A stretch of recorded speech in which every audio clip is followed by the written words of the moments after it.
Hi, and welcome to Pass Her the Mic, a lifestyle, wellness, personal development mini-series with your host, yours truly, Deandra Kanu. Please welcome Alexa Caves. Did I say your last name right? Of course, bitch. It's because... Sorry, can I cuss? Yeah. Just right away, the first thing that comes out of my mouth. You're fine. It's because every time I told you this last time I saw you, I was like, I have this instinct to want to say Chavez. I don't know why. Okay, Chavez. so yeah, that's right. You did say that. It's did. funny because people say that a lot, but it's like an actual thing, like caves, mountains, hills. Yeah. So you would think it would be easier for people. But that's like my name because it looks like canoe. People want to like say canoe and it's Yeah. Kanu. So I never want to like take someone else's names, which caves. Yeah, Say, I mean, you know. I appreciate you asking. I think I wouldn't pronounce it canoe because it's not spelled like canoe. True. True. I like that. Well, welcome to the podcast. I'm so excited Thank you for having me. Of course. For those of you who don't know, so Alexa was on my season of The Bachelor. She was supposed to be on Bachelor in Paradise, but there was a little bit of tea that happened before she actually went on screen. Just give us a 2-second recap on that. Someone snuck over to my room and that was against the rules. And so I went home. That's perfect. That was exactly 2 seconds. So that's her little experience with being on reality television, both of us. And I really wanted to have Alexa in today because I'm seeing so much on social media about, being biracial and biracial women identifying as Black and like all of these arguments that people are having. And recently, I don't know if you saw my post on Instagram, but I posted a video of me just doing my hair. Like it was a video of me washing my natural hair, putting it into a ponytail. It was my first attempt at like a braided ponytail with a wet style with my hair, which I have very tight, I think 4C hair. And the comments on it were horrible. You didn't see what? it. So anyone who I'm sure I saw the video, but what were the comments saying? The comments were essentially like, this looks horrible. Can't believe this is your first time trying to do your natural hair in a style like this. This is pathetic. You should be disappointed in yourself. Shaking my head immediately. Yikes. No, the most horrendous things. Yikes. And the sad part about it, it was all Black women. Yeah, I knew you were going to say that. Really? Yeah. What made you want to say that or think that? I mean, not like woe is me, right? Because I think we all have our things that we've gone through in life. But for whatever reason, when it comes to Black hair, I think sometimes it is Black women putting down other women. Like, I don't know. The way that I wear my hair, like I wear my natural hair all the time. I wore it on the show. That doesn't mean that I've always been natural. It's definitely been a journey for me. But I certainly don't believe in like shaming other women for how they treat their hair, especially Black women. Like how you want to do your hair is totally on you, and I just don't think that that's something that I should put on you because I prefer to have natural hair. It's a whole conversation and a little bit of background on Alexa. You're biracial, so where are your roots from? Yeah, so my mom is almost, full-blooded German, as German as you can get. And then my dad is just African American, originally from Mississippi. He was born in Mississippi. But when he was like 2 or 3, his family moved to Carbondale, Illinois. So we're from like Southern Illinois, very country. Okay, I love me some country music, like. And my background is my dad's Nigerian, full Nigerian. My mom's white. I don't know if she's German or where she lives. She was from Florida. So Okay. You haven't done like any 23andMe or like DNA? But she's full white woman. My dad, full Nigerian man. So making me Nigerian and white. Mm-hmm. And I want to hear a little bit about your upbringing. Did you live primarily with your mom or your mom and dad together? Or what did that look like growing up? What was growing up biracial to you? Yeah, so my parents are still together. They've been together for like, I think 40 years or something. And so I lived with both of them and we had like a very, loving household and very kind of like normal, very middle class. Now, we did go to, my brother and I, my parents did the best they could, and they put us in private school. Now, my brother and I were the only people of color in that private school, I think from, I don't know what ages, but like kindergarten through 8th grade. That entire time, it was just my brother and I. So it was definitely like a little bit confusing. But I spent a lot of time with my dad's side of the family growing up. I spent a lot of time with my mom's side of the family. So as far as like where the confusion comes in, which I don't know if you can relate to this, like when I was at school, I was surrounded by white people, so I felt Black. And then when I was around my cousins, like my dad's side, I felt white, you know, so I always felt like othered when I was growing up. And it was just hard to be able to communicate that. And I think it did eventually, when I was a teenager, turn into some sort of like identity crisis, you know? That's so relatable. I grew up in a small town as well, except my parents were divorced. So I went to a majority of my school in Maine, a very small little island where I think I was like one of like 7 Black people, and half of them were my siblings. And no one looked at me like biracial, like I was a Black girl. Yeah. Like, and it's very obvious that I was a Black girl, and because I was surrounded by all these white people. And there was a part of me growing up with a white mother, and like even to the conversation about my hair, I was straightening my hair. I was frying my hair. Me too.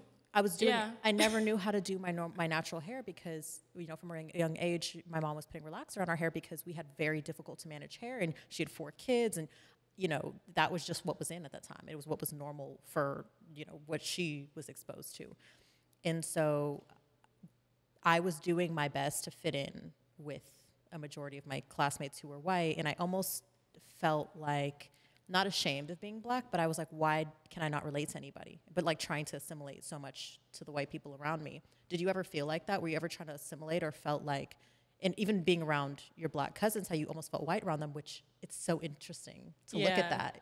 Yeah, so I definitely was around my cousins, but I want to be clear, they lived in a different town, like about 2 or 3 hours away. So I was definitely, as far as like kids my age, I was mostly around the people in my class. And yeah, I mean, you said like you didn't really hate that side. Like for me, I started to really like resent my Black side. Like I started to really hate my hair texture. And I mean, bullying's a thing. Like kids get bullied. I mean, kids are just mean, right? So not like woe is me. Everybody goes through something, but you know, it just made me not like my nose. It made me really not like my hair. And I went through a very similar experience to what you're talking about, where I just started like at an early age perming it, straightening it. I don't know how early you're talking about, but for me, my parents didn't let me do it until I was like a freshman in high school. And then I started like right away. Yeah. I think I stopped perming my hair when I got to high school. Really? Yeah, so that's where I started. I started perming in high school and then straightening it like every morning. I dyed it blonde too. Oof. I mean, imagine me with like freaking long, like blonde straight hair with bangs. But I do kind of want to comment on what you said. Like when we were kids, I don't know if you felt like this, but it felt very apparent that even for Black women, everybody had perm straight hair. That was the look. It was the time. It was like, for me, actually, it wasn't even just about not being Black. It's like, no, I just wanted to feel grown as well. And when we were kids, the only representation that I can think of, and I always thought about it, was Tracee Ellis Ross in Girlfriends. She had an afro. Like, she wore her natural curly hair, and I remember thinking it was childish. Yeah. Like, when I was a kid and I would watch her, and I thought she was beautiful, but I'm like, why doesn't she straighten her hair? Like, you're a grown woman. Like, grow up, you know? And it's so stupid now when I look back at it, and I love her. But, yeah, that's just what Black women did. I agree with that. I'm thinking about the people who were really popular at the time. It was the Hillary Duffs. It was the what was it? Destiny's Child, Raven. What was it? The Pussycat Dolls. The Pussycat Dolls. What was that one movie? It was like Josie and the Pussycats. Oh, speaking of them, though, Spice Girls. Scary Spice did have curly hair. She did. Now that I'm thinking about it. Her hair was just so different from mine. I just couldn't even relate, though, because she still had like a looser curl pattern. Okay. But I think the only one that I think of as far as representation that I can think of is like Brandy. And she had braids a majority of the time. Oh, that's right. Yeah. And she had those little micros. Remember when we used to have micro braids? You know what I used to do? It's actually really sad, but it's hilarious. I used to put like a towel on my head and like pretend it was my hair and like go. Girl, like who did it? No, who didn't do that? Like, I'm so glad you could relate. I would literally you just If you guys are watching the video portion of that, it's like if we'd be stroking our hair in the mirror. That's genuinely, and I do agree with the nose thing. And I think it's something I still to this day, it's something I work on internally. I'm like, really? Yeah, absolutely. But as I've grown older, and I also want to preface this and say there's also a difference between being African and being American Black as far as cultural differences. And I can imagine. yeah. And so it's weird because when I got to college, the reverse thing happened. Black people were saying I wasn't black enough. And I was leaning into my blackness and like wanting to love my blackness because I'm, again, African. And I used to live in Abuja and I know where I'm from and I know my cultural roots. And American black individuals at my school, like I had this one friend, quote unquote friend, and she would always make fun of me because I hadn't like seen certain black American movies. Like I think at the time it was like Friday and ATL, and I didn't speak a certain way. And I just remember the way it made me feel. I'm like, this is disgusting. And she was mixed too, which is very interesting. She was biracial. Yeah. And it's one black person to another black person questioning the blackness. I don't believe there's one level of blackness. Blackness is like, it's a range depending on how you grew up. And when you're black, you're black. That's it, period. Mm-hmm.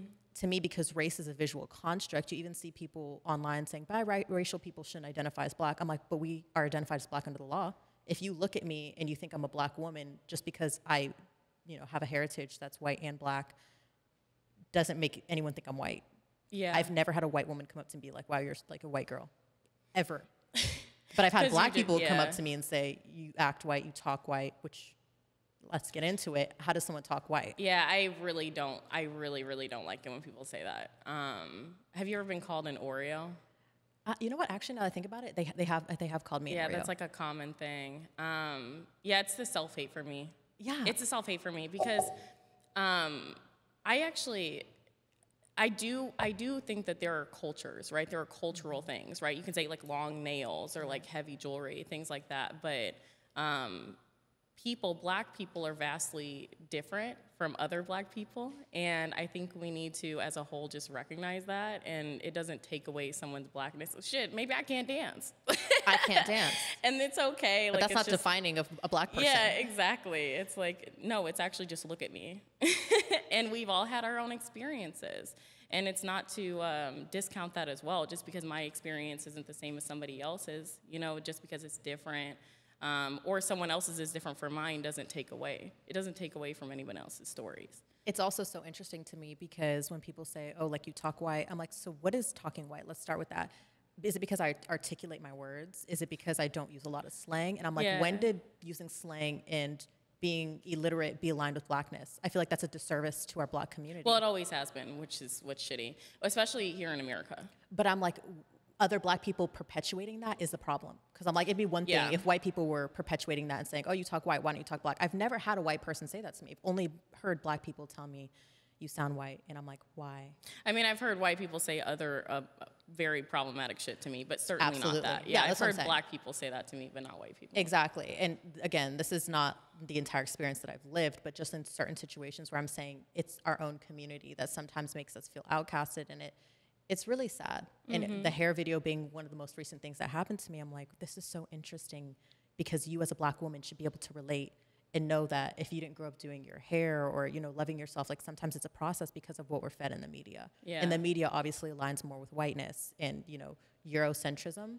Is that even a word? Mm-hmm. Eurocentric ideals. So, coming into yourself and trying to like do different hairstyles, it should be empowering. You should.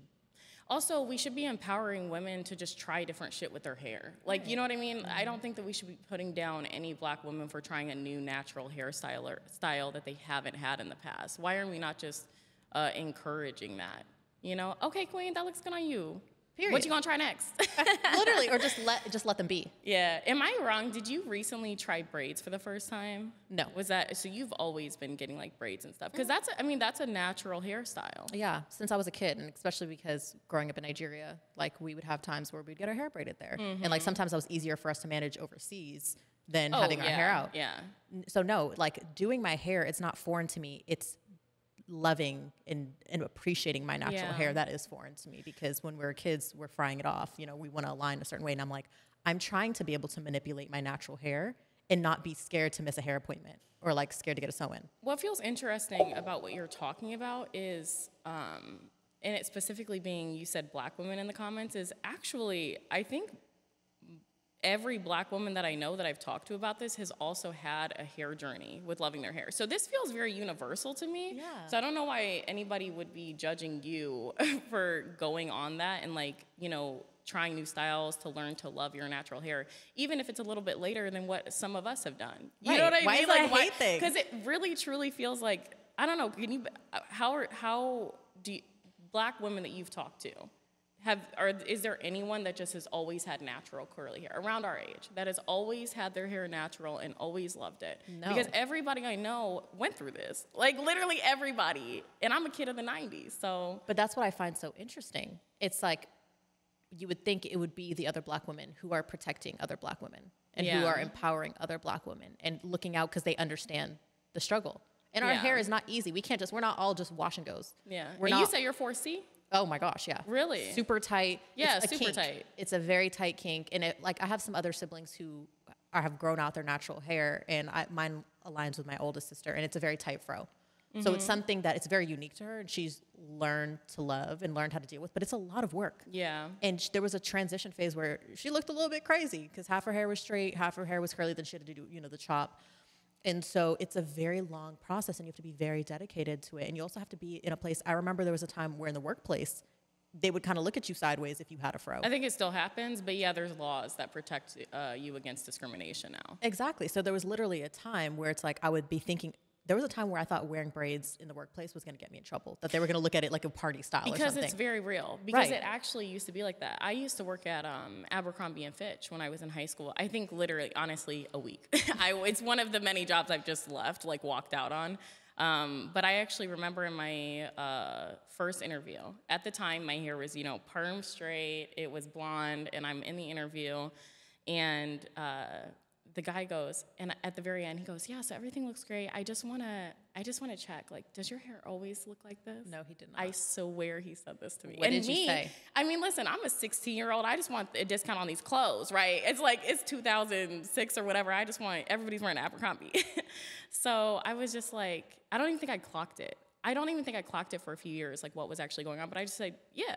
Like I always wear it, because I did. I always perm my hair. I straighten it every morning. I'm dyeing it blonde every 3 months. So yeah, I just answered it. But a few years later, I'm looking back at that, like, he wanted to make sure I didn't have an afro ever. Yeah. And it's just like me being 16, just didn't think about it. But this was a very real thing that at the time, he wasn't afraid to ask. Now you'd be almost afraid to say something like that. Yeah. And I think that that's instilled in us still. And sometimes it's subconscious. Like, I guess my awareness of like, oh, is someone going to look at my braids as like a party style? And, I think it's hilarious is when I switch up my hair, people are like, oh my gosh, like your hair looks really long today. Like I had like this wet, and it's the funniest thing. And I think that's what's so beautiful about being a black woman is our ability to change our hair. Okay, period. That's my favorite, honest to God, that's my favorite thing in my life. Like, because every time you see me, I look different. You look like a different person. Yeah, like on the show, I had the fro, and I've shaved all my hair off before, which was the beginning of my hair journey, actually. I've been doing different colors. I do the finger waves now. I have a pixie cut. I do braids. I mean, I'm always trying new things. And yeah, I haven't had those comments like underneath my videos, and I'm like, what the hell? But I'm not doing like tutorials and stuff, so I wonder if that's a... But my thing is, it wasn't a tutorial. It was like, hey guys, I'm doing my... I'm literally just talking about my life. So like, why are you here? In the video, I'm literally like, hey guys, so I grew up not doing my natural hair. I'm on my hair journey of like loving my hair. Watch me do a ponytail for the first time. I'm trying to find a wet style to do. Da-da-da. So it's literally... They're literally just mad that you don't immediately, like, that you are on a journey. You know what's so weird? And they were like, you didn't even try. You should try this. You should do that. You didn't even try. I'm literally trying. It's me crying in the mirror for 4 hours trying to slick back my very tight, kinky hair and then posting a video because I want to empower other biracial women who maybe feel the same way or maybe, have hair that's not so easily manipulated. Yeah. I think people maybe... Girl, listen, you're saying you have 4C curl. I can't even imagine. Like, I'm sitting pretty at a 3C. You know what I mean? Like, I'm sitting over here, and I think that's tough. Now I have a pixie cut, so it's a little bit easier, but when it was long, like, it's tough to deal with curls, and it's hard to, at least for me, it was hard to learn how to care for it. Yes. It was a journey to love it, and then it was a journey to care for it in a way that it actually looked good and healthy. I agree. And I think a lot of people also get confused is like, even in that video, I have a lot of heat damage. So a lot of them are probably looking at that heat damage like, oh, this girl has like loose curls, or maybe she has like more and I'm like, you guys, it's heat damage. The very top part, because I wear weaves a lot in this video as of right now, is completely fried. The bottom part though is completely raw. Sorry. She got some French fry hair. No, people always ask me like, how do you get your hair so straight and like it blends so well? I'm like, it's heat damage. You should try it. It's great. Please don't. It really gets it flat. That's the key. So I think it's just hilarious. And it just made me, and I don't know if you're on TikTok, but are you? No. Okay, well, you probably haven't seen this. You know, I didn't have social media until the show, so all I can really deal with is Instagram. I'm so proud. You'd be so overwhelmed. TikTok overwhelms me. I'm overwhelmed on Instagram with just the one, and I freaking don't post for months. Like, there's this girl, her name's Winter, and it's like she had a conversation about being biracial. And I think for her, there's obviously like a lot of controversy in the way that she grew up and, you know, some of the things that she has said. But I think it's because she's more visually aligned with white. She looks like she could be a white passing woman that I feel like people feel like it's problematic for her to identify as a black woman. And for me, I'm like, that's a whole nother convo. It is a whole nother convo, but that's what kind of sparked the idea in my head of like, you know, there's biracial people who are, you know, still visually black, but I hate to take away her blackness at that still. I hate to take away the fact that she has a black father or whatever, and people are just being so hateful towards her. And I'm like, her experience is very different from our experience because we still visually are identified as black. There's no passing. Like, there's no white passing you're right, yeah. for a lot of biracial women, and I don't want them to get discouraged in hearing conversations about people being like, just because you're biracial, you shouldn't identify as black. I'm like, so what does a person who is black passing identify as? Black.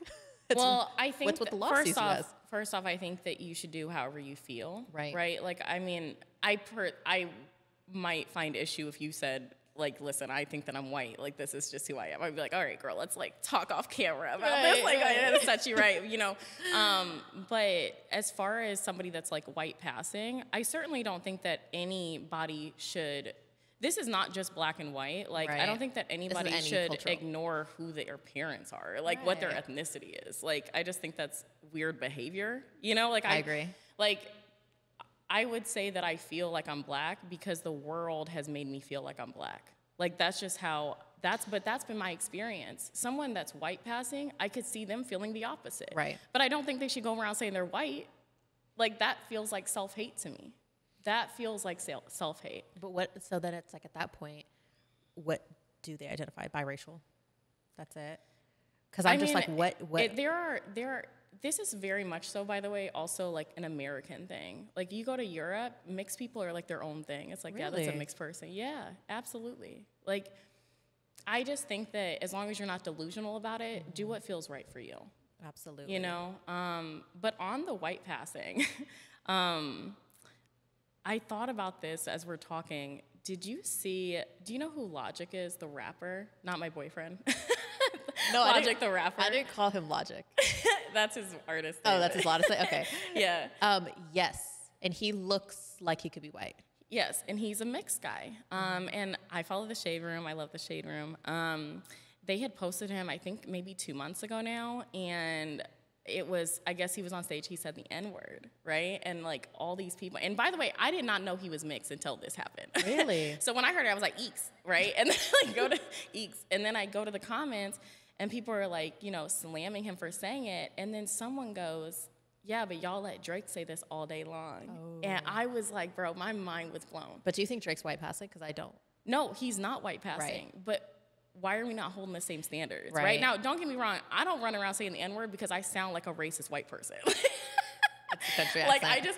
I just do. Like, I don't think it flows naturally, like, coming out of my mouth, you know? Stiff. Yeah, I don't like it. But then it's like, so are we going to let this person say, J. Cole is mixed. J. Cole, Drake say this word, but then Logic can't. Now, don't get me wrong, I cringed. I cringed when I heard Logic say it. But now that I know he's a mixed boy, I'm like, I mean, we got to hold the same standard. You know what's so crazy is I had a friend recently, and she said it. And she's a friend, like I knew her through someone, so it's not like she's a close friend. I don't know her heritage. Yeah. And I was kind of looking at her because she looks like she could be Mexican or like Puerto Rican. That's like visually what she looks like. And she said it, and I was like, it was one of those moments where I'm thinking, I'm like, do I need to say something to her? Maybe she shouldn't be saying that. She might get in trouble depending on who she's around. And then she later confided, she's like, I'm black. Because we did have a conversation. I was like, hey, like, I heard you say this. And she's like, I'm half black. Oh, you asked her about it? Yeah. And I was like, this whole time, I thought you were Mexican. I'm sorry. And she basically was talking about her struggles as well as a black woman, like being identified as Mexican. And when she says certain things, but her father is full black. And when you see her father, he's a black man. And I was just like, oh, wow. I wonder how many times that happens to people. But I do think you have to be careful because, again, if you're visually appearing as some Girl, way, know what you look like. You Like, can- this is what I'm saying. Like, I don't even, here, this is might what I'm offend saying. someone. It's the self-awareness for me because I Right. don't even look, I look like I'm black, especially when I have my hair out and stuff. Like, but I don't say it because I know how it sounds. I know how it Yeah. sounds coming out. You just have to have self-awareness. Like, if, I don't know. Right. I just think it's also a touchy subject. I think a lot of people will get offended.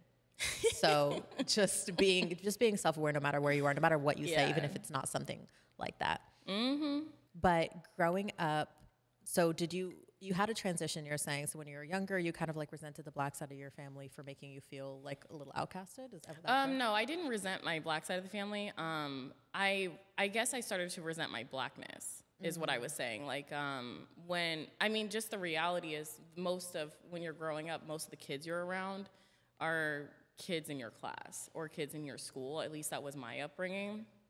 And so for me, I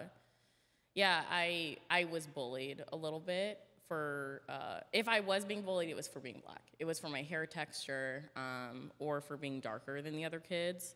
And I specifically remember, I won't drop names because I'm sure they're fine people now. I don't know. I don't keep up with them. But like my first crush when I was in 5th or 6th grade, this happened. We were about to go. Okay, so this is a private Lutheran school. So our school was attached to the church. So this was like a Saturday service thing that like all of my class were gonna go sing like in the choir. And right before we went out, I guess this girl that I had told that I liked this boy, he walked right up to me and was like, "I'm never gonna like you because you're black." Like that was my very first experience with a crush. You know, just little things like that that kind of stick out to me, like with my childhood that I look back at now and I'm like, oh yeah, that's why I hated my hair. Or like, you know, they used to call me Electra because I looked like I got electrocuted, you know, things like that. So yeah, naturally, I think that bred some kind of like self-hate inside of me. And, you know, I grew up in this two-parent household, and my parents have always been like, you're so beautiful, and, you know, you're this and you're that. But when the people that are your age are telling you that you're ugly and whatever else they were saying, it's hard to not internalize that. And then when I was a sophomore in high school, we switched to public school. And that, let me tell you, was a culture shock. I mean, I think up until that point, really the only black kids I had ever been around were my cousins. And so I started going to public school, and it was mostly black people, like in that school. And and not to say that colorism doesn't still exist, but I'm gonna say, I mean, in 2004, 2006, it was like, you know, I was a light-skinned girl who had like long hair, and so I was immediately like put up on what it felt like a pedestal. So I went from being like this ugly duckling to immediately being like with the hottest guy in school and like having friends, you know, like That's a so big crazy. group of friends for the first time. And so it felt like polar opposites. It felt like just right away being dumped into like actually my very first day at the public school, in my very first class, I was sitting in Spanish class, and the guy in front of me turns around and hits on me. And I swear to God, I went, "Oh, you're talking to me?" That was my reaction. I was like, I'm getting hit on right now by a boy that's my age. Like, you think that I'm cute, which I wasn't, by the way. I was like such a thing, but again, because I was light-skinned, you know, it was like a thing. This reminds me of a topic that this girl on TikTok was talking about, and she said there's a difference between being attractive and being desirable. And I think that's kind of what I'm hearing in this is when we grow up, especially maybe as like biracial women and like a majority white, we're not as desirable. And it's maybe because other white people like don't find you know us attractive, or like maybe at a young age, like kids are hard. Like I didn't get every guy I had a crush on. I definitely wasn't getting attention from them in middle school, and I'm like, why? I wonder why. I'm not like the other girls. But you said your parents reminded you how beautiful you are, and like same with my parents, like they remind you that you're beautiful. But when you grow up not being desired by your peers, you're like, and it's something that carried on to you. But then when you're around a majority black people, and then all of a sudden you were found desirable because you were more aligned with what they were attracted to. Yeah. You have to understand like that sometimes bleeds into adulthood, and like knowing you're beautiful, It totally does. Maybe not being desirable to the target audience. Now, I do feel very lucky. Because I've been in therapy for probably 8 years now, almost 9 years, every month. And I think through a lot of just like work that I've done on myself, there's really nothing in my life. Like, I know I don't hate myself at all. Like, there's actually, I don't think that anything could happen in my life at this point. Knock on wood, you know. Like, I don't think anything can happen right now in my life that would make me think that I'm ugly or, you know, that I would hate my black side or hate my white side. Like, I just feel very confident in who I am. But that did take years and years of work, and I did have to unlearn a lot that I think the world put on me and that I put on myself, like when I was a kid. And I hate also, like, I even, like, right now I feel bad even talking about it because my parents did the best they could, right?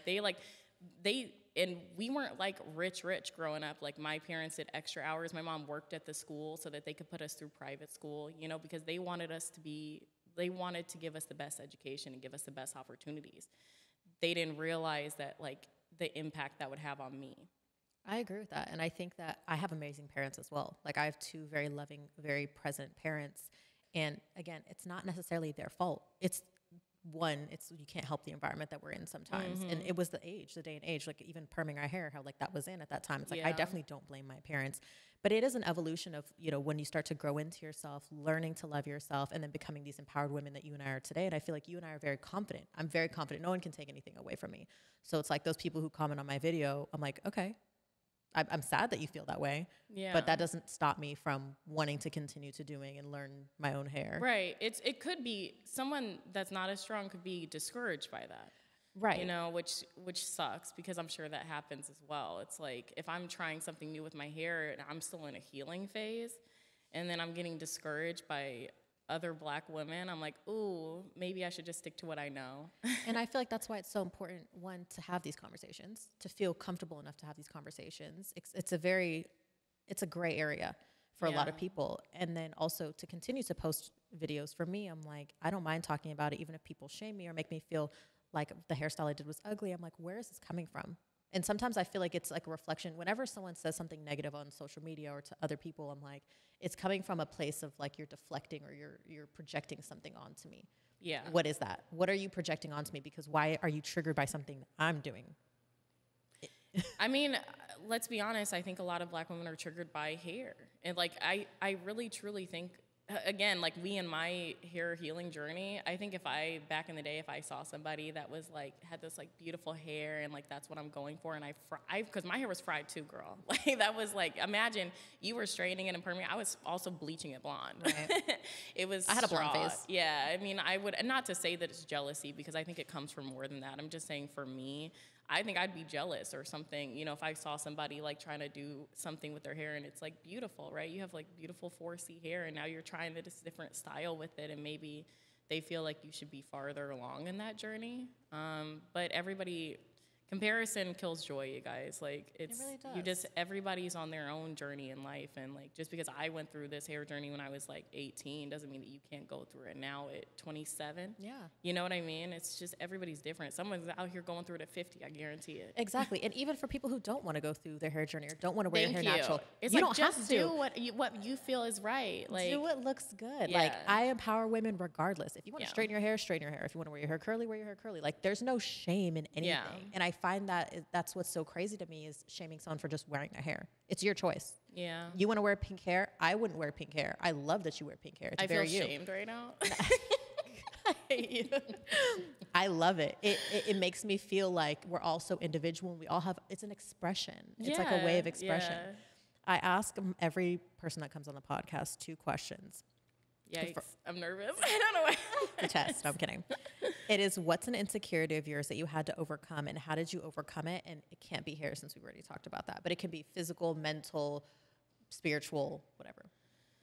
Okay. That's a big question. I mean, out of all the insecurities that I've had in my life, I guess what comes to mind since we're talking about physicality is like, I don't know, like my height. Really? Know? Yeah, like that was a big thing for me because when I was growing up, I would say until I was freshman in high school, I was the second shortest girl in my class. Like, I was a tiny, tiny person. And one thing that was very consistent, though, was I wore an 8.5 shoe.